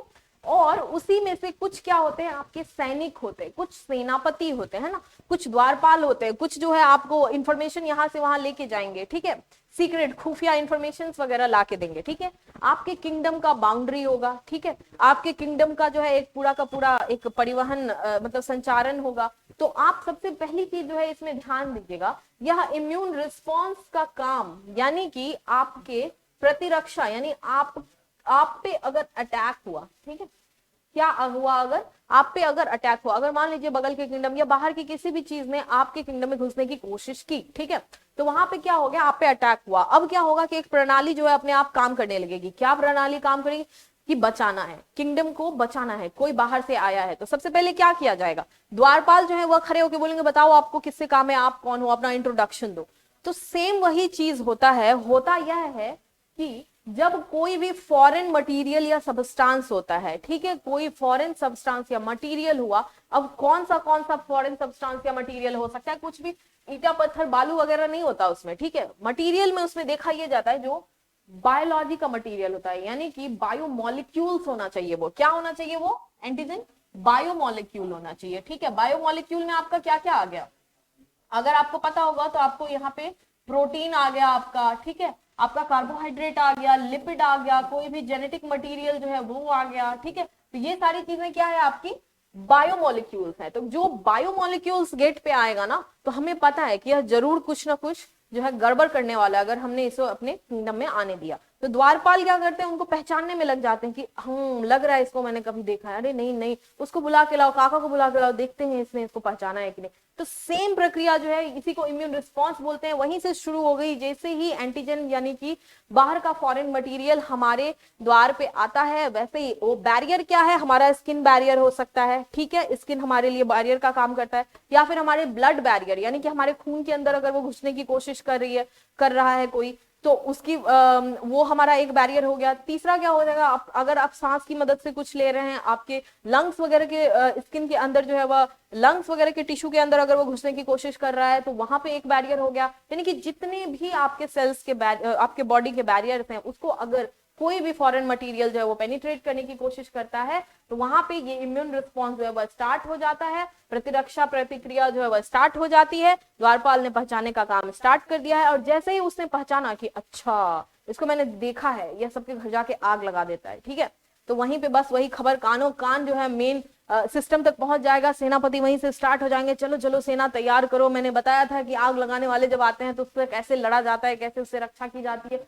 फुल जो है सेना वगैरह जो है रिलीज हो जाते हैं, जितने भी सेल्स होते हैं हमारे, है ना, इम्यून सेल्स होते हैं, लिम्फोसाइट हो गए, एंटीबॉडीज हो गए, ये सारी चीजें जो है वो आती है और उसी एंटीजन पे जो है अटैक कर देती है। क्या कर देती है, अटैक कर देती है, ठीक है। तो सेम चीज हमारा इम्यून रिस्पॉन्स में होता है। आपको पूछा ये जा रहा है मेन, आपको पूछा यह जा रहा है कि एंटीजन और एंटी इम्यूनोजन के बीच का डिफरेंस क्या है, ठीक है। एंटीजन और इम्यूनोजन के बीच का डिफरेंस क्या है, ठीक है। तो आप यहाँ पे देखेंगे एक बहुत ही कॉन्सेप्चुअल डिफरेंस है, बहुत ही माइन्यूट है, लेकिन बहुत ही इंपॉर्टेंट क्वेश्चन है ये। क्या है, बहुत ही इंपॉर्टेंट क्वेश्चन है। एंटीजन हुआ जो कोई भी विदेशी है, ठीक है, कोई भी बायोमोलिक्यूल अगर आया तो वो क्या हो जाएगा, आपका एंटीजन हो जाएगा, ठीक है। लेकिन इम्यूनोजन वही होगा जिसको हम पहचानते हैं। क्या होगा, जो जिसको हम पहचानते हैं, पहचानते हैं मन की, जिसके पर हम रिस्पॉन्स कर सकते हैं, जिसके लिए हमने रिस्पॉन्स स्टार्ट किया। कुछ है जिसको हम पता ही नहीं कर पाए, एकदम भेस बदल के वो आया है, हमें पता ही नहीं चला कि ये बाहर का है, हमें तो लगा ये घर का ही है ना। तो वो एंटर कर जाएगा हमारे बॉडी के अंदर, तो उस पे हमारा जो रक्षा प्रतिक्रिया है हम नहीं कर पाएंगे। हम दुश्मन पहचानेंगे तब ना उस पे उससे रक्षा करने की कोशिश करेंगे। तो वही चीज है, जिस फॉरेन मटेरियल को हमने पहचान लिया उसको हम इम्यूनोजेन बोलेंगे, जिसके लिए हमने इम्यून रिस्पॉन्स जो है वह स्टार्ट कर दिया। जिसको नहीं पहचाना, एंटीजन वो भी है लेकिन उसको हम इम्यूनोजेन नहीं बोलेंगे, ठीक है, नहीं बोलेंगे। तो अब आप देखिए ऑप्शंस पढ़िए, बोला जा रहा है सत्य कथन पता करना है आपको। ऑप्शन नंबर ए में बोल रहा है सभी इम्यूनोजेन एंटीजन होते हैं लेकिन सभी एंटीजन इम्यूनोजेन नहीं होते हैं। तो आपको यह बोला जा रहा है कि सभी इम्यूनोजेन एंटीजन होते हैं लेकिन सभी एंटीजन इम्यूनोजेन नहीं होते। बात तो वही है, सही बात बोल रहा है, यही बात हमने अभी करी है। एकदम राइट है ये, यानी कि एंटीजन में से कुछ इम्यूनोजन भी हो सकते हैं और कुछ नॉन इम्यूनोजेनिक भी हो सकते हैं, यानी कि कुछ को हम पहचान पाएंगे या फिर उसके पे हम रिस्पॉन्स ले पाएंगे, और कुछ जो है इतने बहुरूपीय होंगे कि हम उस पर रिस्पॉन्स ही नहीं ले पाएंगे, क्योंकि हमें पता ही नहीं चला कि ये दुश्मन आ बैठा है। ठीक है, तो सेम कॉन्सेप्ट है। ठीक है, सेम कॉन्सेप्ट है। ये हो गया है आपका फॉरेन सब्सटेंस। ठीक है, फॉरेन सब्सटेंस हो गया ये आपका, और यह वह सब्सटेंस हुआ जिसपे जो है एक इम्यून रिस्पॉन्स जो वह स्टार्ट होता है। ठीक है, आई होप आपको समझ में आएगा। बहुत ही सिंपल कॉन्सेप्ट है, लेकिन अगर आप इसको डिफरेंट डिफरेंट चीजों की मदद से याद रखने की कोशिश करेंगे, इजी कॉन्सेप्ट बन जाता है, बहुत ही ज्यादा इजी कॉन्सेप्ट बन जाता है। कोरिलेशन जो है वो बेस्ट तरीका होता है किसी भी चीज को याद रखने का। Correlation is the best way to remember anything. ठीक है, नेक्स्ट क्वेश्चन, क्वेश्चन नंबर 6 आपको बोल रहा है, यदि एक समय में मछली की एक से अधिक प्रजातियों का पालन पोषण किया जाता है तो उसे कहा जाता है। एक से अधिक मछलियों का पालन पोषण, तो सबसे पहला चीज जो आपको यहाँ पे याद रखने की जरूरत है कि कुछ प्रेफिक्स होते हैं। प्रेफिक्स मतलब क्या हुआ कि वर्ड के सामने वर्ड है यहाँ पे। ठीक है, वर्ड किससे बने होते हैं, एक आपका रूट वर्ड हो गया, रूट वर्ड हो गया। ठीक है, एक इसके अगर आगे कुछ लगा होगा तो उसको हम प्रेफिक्स बोलेंगे। ठीक है, उसके पीछे अगर कुछ लगाएंगे हम तो उसको क्या बोलेंगे, सफिक्स बोलेंगे। ठीक है, यानी कि रूट वर्ड के आगे और पीछे अगर हम अलग अलग तरह की चीजें लगाएंगे तो उसका मीनिंग जो है अलग अलग हो जाएगा। ठीक है, तो प्रीफिक्स क्या हो गया, जो हम आगे लगाते हैं। ठीक है, तो मान लिया यहाँ पे रूट वर्ड क्या है आपका, कल्चर। ठीक है, क्योंकि यहाँ पे देखिए ऑप्शन ए में मोनोकल्चर, एक का कल्चर, पॉलीकल्चर, उपरयुक्त में एक से अधिक और उपरयुक्त में से कोई नहीं। तो यहाँ पे आपका रूट वर्ड क्या हो गया, रूट वर्ड आपका हो गया है कल्चर। ठीक है, कल्चर। तो यहाँ पे कल्चर मतलब संस्कार संस्कृति की बात नहीं की जा रही है। ये कल्चर का मतलब है कि जब हम किसी जीव को जो है पाल रहे हैं ना, जब हम एक क्या कहते हैं अपने से इन्वायरमेंट क्रिएट करके उसको पाल रहे हैं, अब चाहे वो बैक्टीरिया हुआ जिसको हम लैब में बना रहे हैं, मतलब उसको हम ऐसा मतलब माहौल दे रहे हैं जहां पे वो ग्रो कर सके, या फिर मछली हुई जिसको हम पालने की कोशिश कर रहे हैं, एक हमने टैंक बनाया, उसमें अलग अलग सुविधाएं दी, वहां पे हम मछलियों के हमने बच्चे मतलब डाले, वहां पे जो है वो मछलियां बड़ी हो रही हैं, तो हम उसको पाल रहे हैं। राइट, वो नेचुरली जो है वो एग्जिस्ट नहीं कर रही वहां पे। ठीक है, तो उसी को हम लोग यहाँ पे क्या बोलते हैं, कल्चर बोलेंगे। ठीक है, culture, we are doing the culture. ठीक है, बायोलॉजी के टर्म में। अब यहाँ पे प्रेफिक्स जो है आप चेंज करते जाइए। मोनोकल्चर, मोनो का मतलब क्या होता है, कहीं भी मोनो लगा हुआ है प्रेफिक्स मतलब एक, क्या हो जाएगा, एक। ठीक है, वहां पे फिर देखिए क्या कहते हैं, पॉली लगा हुआ है। पॉली मतलब क्या होता है, पॉली मतलब हमेशा होता है मेनी, क्या होता है, मेनी या more than one. More than one भी कभी कभी इसको किया जाता है पॉली से रिप्रेजेंट। ठीक है, या फिर मेनी। ठीक है, तो वो हो गया आपका पॉलीकल्चर। ठीक है, तो अब आप यहीं पे देखिए कहीं कहीं प्रीफिक्स बाय लगा होता है, बाय। ठीक है, यानी कि बाय प्रीफिक्स लगा होता है। बाय मतलब क्या होता है, टू। कहीं कहीं डाई लगा रहता है, डाई मतलब क्या होता है, इसका मतलब भी होता है टू। तो जितने भी बायोलॉजी के जो मोस्टली वर्ड है ना, वो लैटिन या ग्रीक से आए हैं, फिर कुछ इंग्लिश के रूट वर्ड्स में वो सारी चीजें मिक्स हो गई हैं, तो उस तरीके से जो वर्ड बनी है ना, इसलिए थोड़ा वियर्ड है और थोड़ा याद नॉर्मल इंग्लिश के बोलचाल के भाषा वाले इंग्लिश से थोड़ा डिफरेंट होता है। ठीक है, और इस तरीके से अगर आप याद रखेंगे, टुकड़े में हिस्से में समझेंगे, तो आपको बहुत सारी चीजें आसानी से समझ में आएगी। सफिक्स का मैं एग्जांपल देती हूँ, जैसे एज लगा होता है। ठीक है, आप पढ़ेंगे जैसे क्या कहते हैं, पॉलीमरेज हो गया। ठीक है, हेलिकेज हो गया, तो जहां भी एज लगा होता है ना, एज, ठीक है, वो क्या हो गया आपका इंजाइम वाला पार्ट है। क्या है, इंजाइम है। ठीक है, वो इंजाइम की बात कर रहा है। इसी तरीके से बायोलॉजी में बहुत सारे वर्ड्स होते हैं, उसमें बहुत सारे प्रीफिक्सेस एंड सफिक्सेस यूज किए जाते हैं, बहुत सारे रूट वर्ड्स यूज किए जाते हैं। जैसे जैसे हम पढ़ेंगे, हमारा जो कॉन्सेप्चुअल वाला क्लास होगा उसमें हम सारी चीजों को डिस्कस करेंगे। यहाँ पे इस बात को हमने बता दिया है जिसके बेसिस पे क्वेश्चन सॉल्व हो जाएगा, और ये हम अभी डील करेंगे और फिर आगे नेक्स्ट क्वेश्चन पे बढ़ेंगे। ठीक है, चलिए, तो यहाँ पे पूछा जा रहा है कि एक से अधिक प्रजातियों का पालन। तो यहाँ पे देखिए मोर देन वन या मेनी किसको बोला जा रहा है, पॉली। रूट वर्ड क्या है, कल्चर, तो क्या बोलेंगे यहाँ पे, ऑप्शन क्या हो जाएगा आपका, option number C, polyculture. That simple it is. ठीक है, आपको इसमें पीएचडी की जरूरत ही नहीं है, बस थोड़ा सा आपको समझना है, टेक्निक समझना है, एंड इट्स वेरी इजी। ठीक है, चलिए नेक्स्ट क्वेश्चन आप देखेंगे, क्वेश्चन नंबर 7 है, निम्नलिखित में से कौन सा वन्य जीवों की सुरक्षा के लिए सरकार द्वारा उठाया गया कदम है। ठीक है, कौन सा वन्य जीवों की सुरक्षा के लिए सरकार द्वारा उठाया गया कदम है। तो सबसे पहली बात, वन्य जीवों को हम लोग क्या बोलते हैं, वाइल्ड लाइफ। क्या बोलते हैं, वाइल्ड लाइफ। ठीक है, इसकी सुरक्षा के लिए यानी कि इसके प्रोटेक्शन के लिए क्या कदम उठाए गए हैं, तो आपको पता होगा कि इसकी सुरक्षा के लिए सबसे पहले जो एक एक्ट आया था, जो लॉ आया था, वो क्या है, वाइल्ड लाइफ प्रोटेक्शन एक्ट। क्या है, वाइल्ड लाइफ प्रोटेक्शन एक्ट, ठीक है, प्रोटेक्शन एक्ट।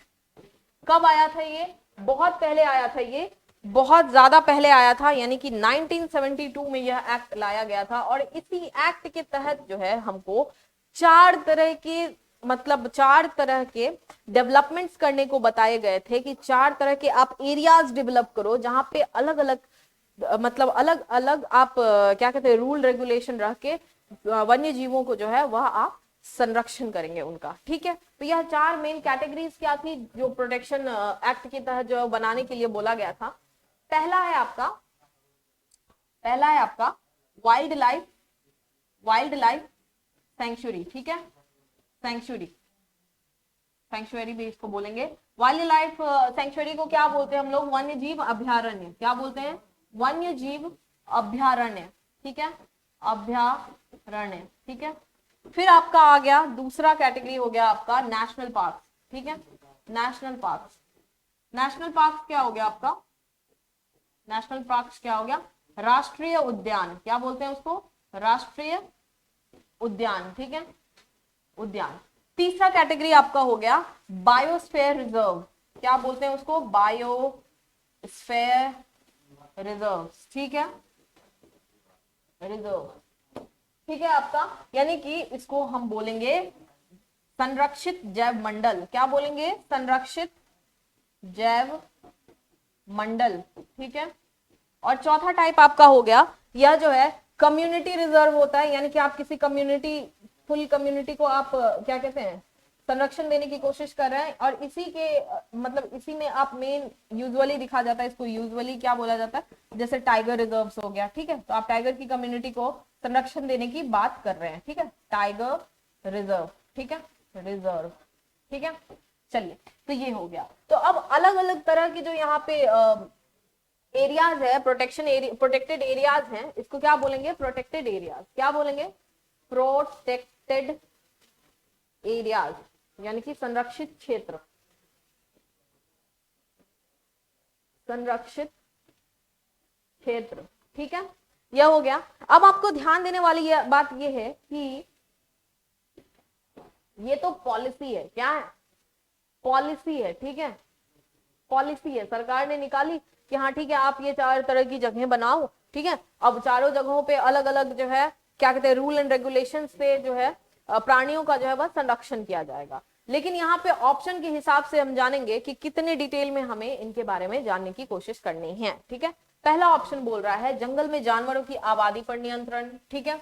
तो इन प्रोटेक्टेड एरियाज में, संरक्षित क्षेत्र में आबादी पर नियंत्रण का यहाँ पे क्या मतलब हो गया, यानी कि आप उसके पॉपुलेशन को कंट्रोल करना चाह रहे हो। क्या करना चाह रहे हो, पॉपुलेशन को कंट्रोल करना चाह रहे हो। जिस तरीके से हमने क्या कहते हैं ह्यूमन यानी कि मैन और वुमेन के पॉपुलेशन पे कंट्रोल की बात कर रहे हैं, यानी कि उस पर रोक लगाने की बात कर रहे हैं, ठीक है, यानी कि हम उस पर रोक लगाने की बात कर रहे हैं। तो हम यहाँ पे जानवरों के पॉपुलेशन पे रोक लगाने की बात नहीं कर रहे हैं, हम उनकी पॉपुलेशन को और ज्यादा बढ़ाना चाहते हैं क्योंकि उनका पॉपुलेशन घट रहा है, राइट। तो ये ऑप्शन जो है आपका रॉन्ग हो जाएगा। दूसरा बोल रहा है जंगल में जानवरों के लिए उचित भोजन की व्यवस्था। वहां पे कोई यहाँ पे बफे सिस्टम तो नहीं बनाया गया है कि जानवरों के लिए हाँ चलो नया नया बकरी मारो और सब शेरों को खिला दो, इस तरीके की तो कोई व्यवस्था नहीं की जा रही है वनों में, ठीक है। वहां पे उनके भोजन की व्यवस्था नहीं की जा रही, वो अपना जीवन अपने ढंग से ही जी रहे हैं, उनके भोजन में किसी भी तरीके की इंटरफेरेंस जो है वहां पे नहीं देखी जा रही है। तो ऑप्शन बी जो है वह भी रॉन्ग है। ऑप्शन सी बोल रहा है जंगल में जानवरों की सुरक्षा के लिए विभिन्न परियोजनाएं मतलब क्या हो गया आपका यहाँ पे प्रोजेक्ट, ठीक है, प्रोजेक्ट, ठीक है, प्रोजेक्ट। तो ऑप्शन सी जो है कंप्लीटली राइट है। इसी पॉलिसी के अंदर ये चार तरह के प्रोटेक्टेड एरियाज बनाए गए हैं और फिर इन पे अलग अलग जो है जीव हैं यानी कि एनिमल्स हैं और अलग अलग जो प्लांट्स हैं, अलग अलग जो एरियाज हैं, है ना, मान लिया कि किसी एरिया में एक पर्टिकुलर बायोडाइवर्सिटी पाया जाता है। बायोडाइवर्सिटी मतलब यहाँ पे जो बहुलता देखी जाती है ना, मतलब जीवों की और पादपों का जो एक तरीके का मिश्रण देखा जाता है, वो काफी यूनिक है। तो उसको हम क्या करेंगे, सेव करने का कोशिश करेंगे। Correct, correct. तो यहाँ पे आपका ऑप्शन नंबर सी जो है वह सही हो गया। इसी तरीके के एक प्रोजेक्ट का आप एग्जाम्पल देंगे नीचे।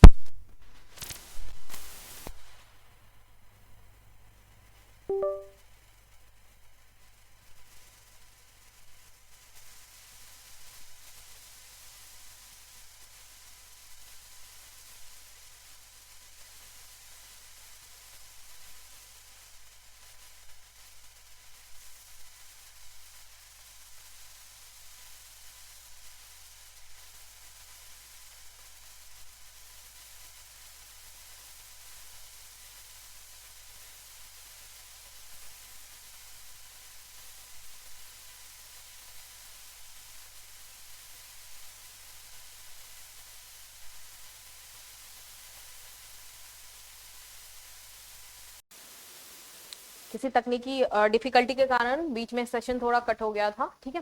तो चलिए, हम कहाँ पे थे, राइट आंसर आपका हो जाएगा ऑप्शन नंबर सी, ठीक है। तो यहाँ पे हम प्रोजेक्ट की बात कर रहे हैं, परियोजनाओं की बात कर रहे हैं। तो उसी तरह की एक परियोजना जो है वह क्या कहते हैं, हमारे गैंगेटिक डॉल्फिन्स को जो है वह सेव करने के लिए की जा रही है, ठीक है। गैंगेटिक डॉल्फिन्स को सेव करने के लिए की जा रही है। स्पेशली बिहार में भी जो है वह एक क्या कहते हैं, प्रोटेक्टेड एरिया वो डेवलप किया गया है। आपको बताना है कमेंट सेक्शन में कि वह क्या है, वह कौन सा एरिया है जो डेवलप किया गया है। बिहार के भागलपुर में है वो। कहां पे है, बिहार के भागलपुर में। बिहार के भागलपुर में जो है रिवर का गंगा रिवर का एक एरिया जो है वह प्रोटेक्टेड घोषित कर दिया गया है। एक वाइल्ड लाइफ सेंचुरी उसको बना दिया गया है, ठीक है, गैंगेटिक डॉल्फिन्स का। वह आपको बताना है कि कहाँ है, ठीक है, कहाँ है, भागलपुर में कहाँ है, ठीक है, उसका नाम क्या है, कमेंट सेक्शन में आप लिखेंगे। नेक्स्ट क्वेश्चन पे हम चलते हैं फटाक से। नेक्स्ट क्वेश्चन आपका बोल रहा है, प्रदूषण का हानिकारक प्रभाव किस पर निर्भर करता है, ठीक है। तो सबसे पहले आपको पता होना चाहिए कि प्रदूषण मतलब हम यहाँ पे पॉल्यूशन की बात कर रहे हैं, ठीक है, पॉल्यूशन की बात करते हैं। ये पॉल्यूशन आपका एयर हो सकता है, वाटर हो सकता है, ठीक है, यानी कि आपके वायु में प्रदूषण हो सकता है, पानी में प्रदूषण हो सकता है, लैंड यानी कि आपकी मृदा में प्रदूषण हो सकता है ना। तो इन जनरल अगर आप अभी देखेंगे, सर्दियों का मौसम है, काफी कुहासा होता है और पोल्यूशन आपको सबसे ज्यादा दिखाई कहाँ देता है, एयर में, और कहाँ दिखाई देता है, वाटर में, ठीक है। तो आपको यहाँ पे क्वेश्चन पे ये पूछा जा रहा है कि हानिकारक प्रभाव निर्भर किस पर करता है। तो ऑप्शन देखिए आप, ऑप्शन में बोला जा रहा है, पहला है प्रदूषकों की सांद्रता और जीव। सांद्रता का मतलब क्या हो जाता है आपका, कॉन्सेंट्रेशन, ठीक है, कॉन्सेंट्रेशन, ठीक है, कॉन्सेंट्रेशन। प्रदूषक मतलब क्या हो गया आपका, पॉल्यूटेंट्स, क्या हो गया, पॉल्यूटेंट्स, ठीक है। तो आपको सबसे पहले जानने की बात यह है, जीव मतलब आप समझ गए, इंडिविजुअल्स जो भी हो गए, ठीक है। तो पॉल्यूटेंट्स के कॉन्सेंट्रेशन पे डिपेंड करता है और इंडिविजुअल पे डिपेंड करता है, ठीक है, इंडिविजुअल्स पे या ऑर्गेनिजम्स पे, ठीक है, किस पे डिपेंड करता है, ऑर्गेनिजम्स पे। मतलब ये हुआ कि कॉन्सेंट्रेशन का मतलब ये हो गया यहाँ पे कि अगर मान लिया कि हमने 1 क्यूबिक मीटर हमने एयर लिया, ठीक है, किसी एक बॉटल में 1 क्यूबिक मीटर हमने सैंपल ऑफ एयर लिया। अब हम उसकी अगर जांच करेंगे कि उस 1 क्यूबिक मीटर में कितना पॉल्यूटेंट यानी प्रदूषक के कण कितने हैं, ठीक है, तो उससे हमें पता चलेगा कितना कॉन्सेंट्रेशन है, ठीक है। जैसे कि आप मान लीजिए, एग्जाम्पल मैं आपको बता रही हूँ कि आप बहुत ही सिंपल एग्जाम्पल से आप समझ रहे हैं, ठीक है। जैसे कि हम पानी में चीनी को घोलते हैं, ठीक है, पानी में चीनी को घोलते हैं, तो जैसे जैसे हम चीनी का मात्रा जो है बढ़ाते जाएंगे पानी में, उसमें चीनी का कॉन्सेंट्रेशन क्या हो गया, मतलब सांद्रता बढ़ रहा है, ठीक है। उसी तरीके से हवा में जितनी ज्यादा प्रदूषकों के कण होंगे, जितने ज्यादा प्रदूषकों के कण होंगे, उसकी सांद्रता उतनी ज्यादा बढ़ती जाएगी, ठीक है। नेक्स्ट ऑप्शन में देख रहे हैं क्या बोल रहा है, प्रदूषकों की सांद्रता प्रदूषकों और जीवों की संपर्क अवधि। संपर्क अवधि का क्या मतलब है, यानी कि आप कितने देर के लिए उससे एक्सपोज्ड है, क्या है, एक्सपोज्ड है। अभी जैसे कि बाहर की हवा, मेनली दिल्ली की हवा एक्सट्रीमली पॉल्यूटेड है, ठीक है, और उस पॉल्यूशन को हम किस इंडेक्स से नापते हैं? आप कमेंट सेक्शन में बताइए कि एयर पॉल्यूशन को, कमेंट करिए आप कि एयर पॉल्यूशन को हम कौन से इंडेक्स से जो है वह नापते हैं, ठीक है, कौन से इंडेक्स से जो वह नापते हैं, ठीक है। अब मैं आपको बता दूं कि उसी इंडेक्स में जो है अभी बहुत सारे रेंजेस हैं, ठीक है, बहुत सारे रेंजेस हैं, कुछ है गुड, कुछ है एवरेज की, कुछ है बिलो एवरेज, ठीक है, कुछ है डेंजर जोन से, कुछ है very much in danger zone.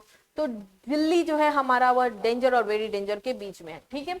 तो वहां पे अगर हम निकलते हैं, ऐसे ही बाहर निकल रहे हैं, क्योंकि वहां पे एयर में पॉल्यूटेंट्स की मात्रा बहुत ज्यादा है, प्रदूषक बहुत ज्यादा है, तो अगर हम वहां 10 घंटे के लिए बाहर निकल रहे हैं और कोई व्यक्ति वहां पे 1 घंटे के लिए ही बाहर निकल रहा है, तो जो 10 घंटे तक उस वायु में सांस ले रहा है, उस हवा में सांस ले रहा है, उस पे पॉल्यूशन का असर ज्यादा होगा, ठीक है। अब मान लीजिए उसी दिल्ली का कंपैरिजन जो है हम क्या कहते हैं, मेघालय से करते हैं, ठीक है, मेघालय से करते हैं। तो आपको पता होगा नॉर्थ ईस्ट की हवा बहुत ही ज्यादा फ्रेश है अभी भी, ठीक है, मेघालय हो गया, नागालैंड हो गया, मिजोरम वगैरह जितनी भी जगह है।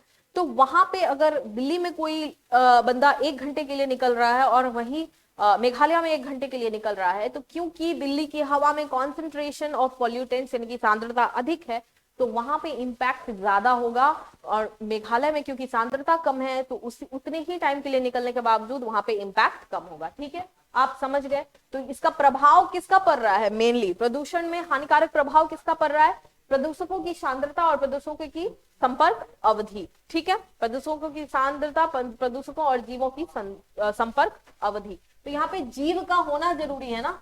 सिंपल प्रदूषकों की संपर्क अवधि मतलब आपस में प्रदूषक थोड़ी ना संपर्क करके और क्या कहते हैं कोई इफेक्ट डाल देंगे, कोई इंडिविजुअल होना चाहिए ना जिसके ऊपर वो सारी चीजों का इम्पैक्ट जो है वह देखा जाएगा, ठीक है, इम्पैक्ट जो है वह देखा जाएगा। तो राइट आंसर क्या होगा? बहुत ही सिंपल सा, देखिए यहाँ पे आपको डिफरेंस है, बहुत ही माइन्यूट डिफरेंस है, लेकिन आप यहाँ पे नेगेटिव मार्किंग करके आ जाएंगे, ठीक है। राइट आंसर क्या हो जाएगा आपका? बी। क्या हो जाएगा? बी, ठीक है। नेक्स्ट क्वेश्चन चलते हैं, सेकंड लास्ट क्वेश्चन है ये आज के सेशन का। पहला आपको बोल रहा है यहाँ पे समझेंगे आप सबसे पहले टर्म को। बोल रहा है एक्रोसोम की अनुपस्थिति सामान्य शुक्राणुओं में किस गतिविधि को प्रभावित करेगी? तो सबसे पहले तो आपको पता होना चाहिए कि एक्रोसोम कौन से पार्ट पे होता है, ठीक है। शुक्राणु का हम यहाँ पे स्ट्रक्चर बनाने वाले हैं और फिर हम देखेंगे कि एक्रोसोम जो है शुक्राणु में कहाँ पे स्थित होता है, ठीक है। उसके बाद हम डील करेंगे कि उसका फंक्शन क्या है, और उसके फंक्शन वो नहीं होने से, अपने फंक्शन को नहीं कर पाएगा तो ऑब्वियसली उसका फंक्शन जो है इंपैक्ट होगा, यानी कि वही गतिविधि जो है प्रभावित होगी, ठीक है।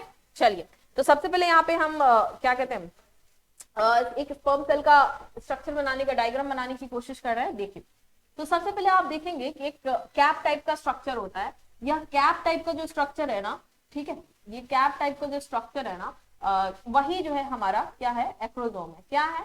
एक्रोसोम है। इसके जस्ट नीचे आप देखेंगे कि एक ऐसा बेली टाइप का स्ट्रक्चर है, ठीक है, लग रहा है ये किसी का पेट है, लेकिन ये पेट नहीं है, ये क्या है? न्यूक्लियस है। क्या है? यह केंद्रक है। इस शुक्राणु जो है एक सेल है, और आपको पता होगा कि हर कोशिका का आकार और आकृति सेम नहीं होता। क्या होता? सेम नहीं होता। सारी एनिमल कोशिकाएं गोल नहीं होंगी, तो यह भी एक एनिमल कोशिका है, लेकिन इसका स्ट्रक्चर बहुत ज्यादा डिफरेंट है, ठीक है, बहुत ज्यादा डिफरेंट है। ध्यान देंगे आप। इसका न्यूक्लियस क्या होता है? लंबा होता है, थोड़ा सा, ठीक है, लंबा होता है, और यहाँ पे इसके नीचे जो है उसके बाद क्या स्टार्ट होता है? यहाँ पे टेल। टेल मतलब इसका पूंछ। और ये सारी की सारी चीजें जो है एक प्लाज्मा मेम्ब्रेन के अंदर जो है वह कवर्ड होती है। क्या होती है? प्लाज्मा मेम्ब्रेन के अंदर जो है कवर्ड होती है, ठीक है, ठीक है। चलिए, कवर्ड हो गई यहाँ पे, ठीक है। तो अब आप देखेंगे यहाँ पे कि एक और स्ट्रक्चर यहाँ पे पाया जाता है, वह क्या है? ऐसे ऐसे करके यहाँ पे आप देखेंगे बहुत सारे माइटोकॉन्ड्रिया होते हैं। क्या होते हैं? यहाँ पे बहुत सारे माइटोकॉन्ड्रिया होते हैं। सेल में माइटोकॉन्ड्रिया का क्या काम है? आप कमेंट सेक्शन में जरूर लिखिए। उसको एनर्जी हाउस यानी कि power house of the cell भी बनाया जाता, बोला जाता है, यानी कि उसका काम है कि वो एनर्जी को प्रोड्यूस करता है। सेल का काम क्या है? सेल का काम है इसको स्विमिंग करना है। क्या करना है? इसको स्विमिंग करना है। तो स्विमिंग करने के लिए इसको क्या चाहिए? टेल चाहिए। टेल में एनर्जी कहां से आएगी? इसी माइटोकॉन्ड्रिया से आएगी। कहां से आएगी? माइटोकॉन्ड्रिया से, क्योंकि इसको बहुत ज्यादा एनर्जी की जरूरत है, तो नंबर ऑफ माइटोकॉन्ड्रिया देयरफॉर क्या हो जाएगा? बहुत ज्यादा हो जाएगा, ठीक है। तो ये सारे आपके क्या हो गए? यहाँ पे माइटोकॉन्ड्रिया हो गए। क्या हो गए? माइटोकॉन्ड्रिया हो गए, ठीक है। इसका फंक्शन आपको पता चल गया। ये जो देखेंगे थोड़ा सा यहाँ पे दबा हुआ एरिया है ना, यहाँ पे इस तरीके से कॉन्स्ट्रिक्शन दिखाई दे रहा है, इसको क्या बोलेंगे हम लोग, नेक बोलेंगे। क्या बोलेंगे, नेक बोलेंगे, ठीक है, ध्यान देंगे, क्या बोलेंगे इसको, नेक बोलेंगे, ठीक है। ये जो एरिया है आपका, इसको बोलते हैं हम लोग मिडिल पीस, ठीक है, मिडिल पीस। और ये जो एरिया है पूंछ का, उसको हम लोग क्या बोलेंगे, टेल, ठीक है। यहां पे अंदर में क्या है, न्यूक्लियस, मैंने आपको बताया था, न्यूक्लियस थोड़ा लंबा न्यूक्लियस होता है। कैसा होता है, लंबा न्यूक्लियस होता है। और यह जो है, ये न्यूक्लियस और यह क्या हो गया आपका, एक्रोसोम। क्या हो गया, यह एक्रोसोम, ठीक है, एक्रोसोम। यह न्यूक्लियस और एक्रोसोम मिलके क्या कहलाता है, हेड। क्या कहलाता है, हेड। तो आपको समझ में आया, हेड, मिडिल पीस और टेल में जो है एक स्पर्म सेल का यानी कि शुक्राणु का स्ट्रक्चर जो है वो डिवाइडेड होता है, ठीक है, डिवाइडेड होता है। उसके सबसे टिप पोर्शन पे जो है वह एक्रोसोम प्रेजेंट होता है। यह एक्रोसोम करता क्या है, इसके अंदर बहुत ही सारे जो है हाइड्रोलाइटिक एंजाइम होते हैं। हाइड्रोलाइटिक एंजाइम का मतलब क्या हुआ कि किसी भी चीज को घोलने की शक्ति है उसको, है ना, किसी भी चीज को डाइजेस्ट करने की उसको शक्ति है। तो इसका काम क्या है, सबसे पहले आप जानेंगे कि शुक्राणु का काम क्या है। इसको क्या कहते हैं, अंडाणु से फ्यूजन करना है, निषेचन करना है। तो अंडाणु के बाहर जैसे हमने पढ़ा था बहुत सारे बॉडीगार्ड्स होते हैं ना, चक्रव्यूह उसके चारों बगल रचा रहता है। तो उस चक्रव्यूह को तोड़ने के लिए कुछ नॉलेज चाहिए ना, या फिर कोई हथियार चाहिए ना। तो आप समझ लीजिए ये स्पर्म सेल का ये हथियार है जिससे वह अंडाणु के चारों बगल के चक्रव्यूह को तोड़ पाता है। यानी कि यह हाइड्रोलाइटिक एंजाइम जो है यहाँ पे यह रिलीज करेगा, यह जो है यहाँ पे घुल जाएगा, यहाँ पे इसके चारों बगल का बाउंड्री, और फिर यह न्यूक्लियस जो है इस न्यूक्लियस से जाके मिल जाएगा। And therefore fertilisation is complete, ठीक है, फर्टिलाइजेशन यानी कि निषेचन इज कंप्लीट। तो एक्रोसोम का क्या काम है, यहाँ पे एक्रोसोम का क्या काम है बताओ। एक्रोसोम का काम ये है कि ये बैरियर को खत्म करेगा, इस सारे को डिसॉल्व कर देगा, ठीक है, इस सारे को घोल के हटा देगा, सो दैट न्यूक्लियस और क्या कहते हैं, तुम्हारे स्पर्म सेल का न्यूक्लियस यानी शुक्राणु का जो न्यूक्लियस है, केंद्रक है, और अंडाणु का जो केंद्रक है यानी कि एग सेल का जो न्यूक्लियस है वह आपस में फ्यूज कर सके। ऑप्शन पे आप जाएंगे, इजीली आपको ये क्वेश्चन सॉल्व होने वाला है। पहला ऑप्शन बोल रहा है आपका शुक्राणु का परिपक्व होना। क्या ये मैच्योरेशन में काम दे रहा है, नहीं, बिल्कुल नहीं, ऑप्शन ए रॉन्ग है। बी बोल रहा है संचलन के लिए ऊर्जा का उपयोग करना, यानी कि इसको स्विमिंग के लिए ऊर्जा कौन दे रहा है, ये माइटोकॉन्ड्रिया दे रहा है जो कि मिडिल पीस में है, ठीक है, यह भी हमारा रॉन्ग है। सी बोल रहा है डिंब में प्रवेश। डिंब किसको बोलते हैं हम लोग, एग सेल्स को भी बोलते हैं, ठीक है, एग सेल्स को भी बोलते हैं। इसका ही एक और नाम क्या होता है, अंडाणु। क्या होता है, अंडाणु, ठीक है, ध्यान देंगे।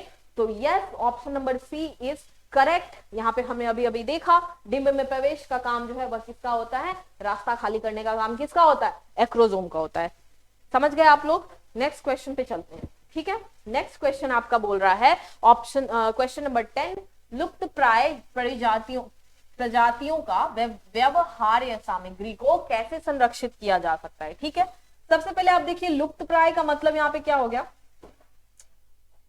लुप्त प्राय का मतलब हो गया आपका इंडेंजर्ड। इंडेंजर्ड मतलब जो खतरे की स्थिति में है। इंडेंजर्ड मतलब किस हिसाब से, उसका जो है रहने का जो जगह है वह नष्ट हो रहा है, उसकी संख्या जो है वह कम हो रही है, ठीक है ना। और जितनी संख्या है भी उसमें प्रजनन करके नए बच्चे जो हैं उसी संख्या में नहीं आ रहे हैं, जिससे कि उनका पॉपुलेशन का नंबर इंक्रीज हो सके, ठीक है। उसमें बहुत तरह की उसके मतलब मान लो जिस तरीके से एग्जाम्पल में इसका आपका हो गया इंडियन राइनोसोरस जो होता है उसके यानी कि उसके सिंग की जो है कुछ उपयोगिता होती है, तो उसकी वजह से क्या होते हैं, शिकारी जो है, पोचर्स जो है वह उसको मार डालते हैं और फिर उसके विभिन्न अंगों का जो है वह यूज कर लेते हैं। इसकी वजह से वह खतरे में है। क्या है, खतरे में है, राइट, खतरे में है। तो इन्हीं प्रजातियों को के व्यवहार्य सामग्री का क्या मतलब हो गया, व्यवहार्य सामग्री का मतलब हो गया वायबल मटीरियल, ठीक है, वायबल मटीरियल। वायबल मटेरियल किसको बोलेंगे, आप बहुत ही आसानी से यहाँ पे देखिए, वायबल जो है एक वर्ड जो कि लैटिन है वीटा। वीटा मतलब क्या हो गया आपका, वीटा मतलब हो गया life, something capable of life, ठीक है, केपेबल ऑफ लाइफ, ग्रोथ, ठीक है, ग्रोथ के केपेबल हो गया। तो वह चीज क्या हो गया आपका वायबल मटेरियल। तो किसी भी प्रजाति का, किसी भी स्पीशीज का, किसका, स्पीसीज का, ठीक है, किसी भी स्पीसीज का वायबल मटेरियल क्या होता है, something that can grow and make something. क्या हो गया आपका, उसका जेनेटिक मटेरियल हो गया। क्या हो गया, उसका जेनेटिक मटेरियल हो गया। तो यहाँ पे किसकी बात की जा रही है? जेनेटिक मटेरियल की बात की जा रही है। किसकी बात की जा रही है? जेनेटिक मटेरियल की बात की जा रही है, ठीक है। और मोस्टली जेनेटिक मटेरियल क्या होता है? क्या होता है जीवों का जेनेटिक मटेरियल? डीएनए, ठीक है। क्या होता है? डीएनए, ठीक है। तो पहला आपको ऑप्शन बोल रहा है क्लोनिंग द्वारा। क्लोनिंग क्या है आपका? क्लोनिंग है आप सेम एग्जैक्ट कॉपी जब आप बना रहे हो तो यानी कि आप उसको क्लोन कर रहे हो, राइट। एग्जैक्ट फोटोकॉपी जो आप बना रहे हो, nothing, not a single difference, उसको क्या बोलेंगे? क्लोनिंग। इसमें जेनेटिक मटेरियल 2 कॉपी होता है, एग्जैक्टली सेम, ठीक है। दूसरा है आपका जीन बैंक द्वारा। जीन बैंक क्या होता है? जिस तरीके से हम अपने मनी को एक बैंक में सेव करते हैं, ठीक है, मनी बैंक हो गया वो आपका, पिगी बैंक भी बोलेंगे अगर घर पे कर रहे हैं अब आप उसको। और जीन बैंक उसी तरीके से क्या हो गया, जहां पे आप जेनेटिक मटेरियल्स को सेव कर रहे हैं। तो जितने भी इंडेंजर्ड फ्लोरा एंड फौना है, या ऐसे भी बहुत ज्यादा जो है, बहुत ज्यादा बड़े लेवल पे इंटरनेशनली और नेशनली जो है वो डिफरेंट फ्लोरा और फौना के, मतलब डिफरेंट प्राणी और पादप के, किसी भी एक क्षेत्र में पाए जाने वाले प्राणी को क्या कहते हैं? फौना बोलते हैं। किसी भी एक क्षेत्र में पाए जाने वाले पादप को फ्लोरा बोलते हैं, ठीक है। तो फ्लोरा और फौना के वायबल मटेरियल को, यानी कि डीएनए को जो है हम उसको सेव कर लिया। अगर हम चाहें आगे चल के, अगर तकनीक इतना ज्यादा डेवलप हो गया, ठीक है, तो हम इस डीएनए से जो है उसको वापस से जीव को उत्पन्न कर सकते हैं, या नहीं भी उत्पन्न कर सकते हैं तो कम से कम किसी दूसरे जीव के डीएनए के साथ कंपेयर कर सकते हैं, उसके इवोल्यूशन को स्टडी कर सकते हैं। साइंटिफिक स्टडीज में भी उसका काम आता है, ठीक है। तो यहाँ पे जीन बैंक में क्या स्टोर होता है? जेनेटिक मटेरियल स्टोर होता है, यानी कि क्या स्टोर हो जाएगा? यही वायबल मटेरियल डीएनए, यानी कि राइट आंसर क्या हो जाएगा आपका? बी। क्या हो जाएगा आपका राइट आंसर? बी। अब यहाँ पे देख लीजिए ऑप्शन सी, यानी कि जीन पूल जो बोल रहा है, जीन पूल से क्या मतलब है? जीन पूल का मतलब ये है कि किसी भी एक पॉपुलेशन में, किसी भी एक पॉपुलेशन में, ठीक है, जैसे हम यहाँ पे मान लिया इंसान के पॉपुलेशन की बात करते हैं, ऑल ओवर द अर्थ जो इंसान का पॉपुलेशन है, उसमें जितने भी रिप्रोडक्शन के लिए, यानी कि प्रजनन की क्षमता रखने वाले जितने भी जीव हैं, है ना, सारे जीव प्रजनन की क्षमता नहीं रखते, जो प्रजनन क्षमता रखने वाले जीव हैं उसमें जितने, मतलब मान लीजिए अनुवांशिकी प्रेजेंट है, जितने भी अलील प्रेजेंट है। अब मान लीजिए कि हमारे, अगर हम पर्टिकुलर अपनी बात करें, है ना, अगर हम पर्टिकुलर अपनी बात करें तो हमारा एक सिंगल स्किन कलर है, एक सिंगल हेयर टाइप है ना, एक सिंगल आई कलर है ना, एक सिंगल टाइप ऑफ नोज है, फेस शेप एक सिंगल टाइप है, ये सारी चीजें एक टाइप है। लेकिन पूरे के पूरे पॉपुलेशन में भी अगर आप देखेंगे तो यही बाल के कलर बहुत सारे टाइप के हैं, उसके स्किन के कलर बहुत सारे टाइप के हैं, नोज का शेप बहुत सारे टाइप का है, आईज का शेप बहुत सारे टाइप का है, कलर बहुत सारे टाइप का है। तो सारे को कलेक्टेडली जब हम बात करेंगे तो उसको क्या बोलेंगे? पूल। क्या बोलेंगे? पूल। यानी कि किसी भी एक पॉपुलेशन में जितने भी रिप्रोडक्टिवली जो केपेबल होते हैं, उस ऑर्गेनिजम्स के जब सारे अलील को, सारे लक्षणों के सारे जीन को जब हम सामूहिक रूप से उसके जो हम चर्चा करते हैं या बात करते हैं उसको, तो हम जीन पूल बोलते हैं, ठीक है। आप समझ गए इसका भी? तो चलिए, ये सारा आज का सेशन जो है 10 क्वेश्चंस हमने डिस्कस किए हैं। आई थिंक कि आपको समझ में आएगा बहुत अच्छे से। नेक्स्ट क्लास में हम जूलॉजी के फिर से 10 क्वेश्चंस PYQ जो है वो डिस्कस करेंगे। BPSC TRE 3.0 का ये क्वेश्चंस है, ठीक है।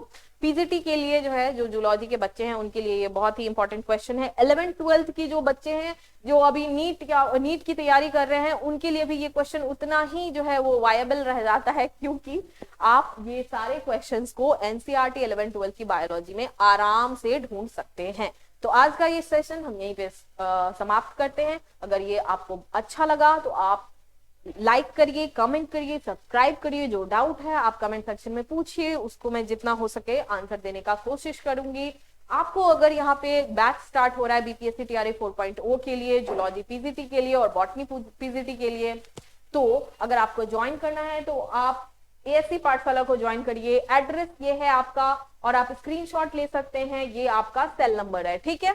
तो बहुत अच्छे से पढ़िए, मन लगा के पढ़ाई करिए, ठीक है। हेल्थी रहिए, अपने आप को बैलेंस रखिए। और इसी के साथ आज का क्लास मैं समाप्त करती हूँ। नमस्ते, थैंक यू वेरी मच।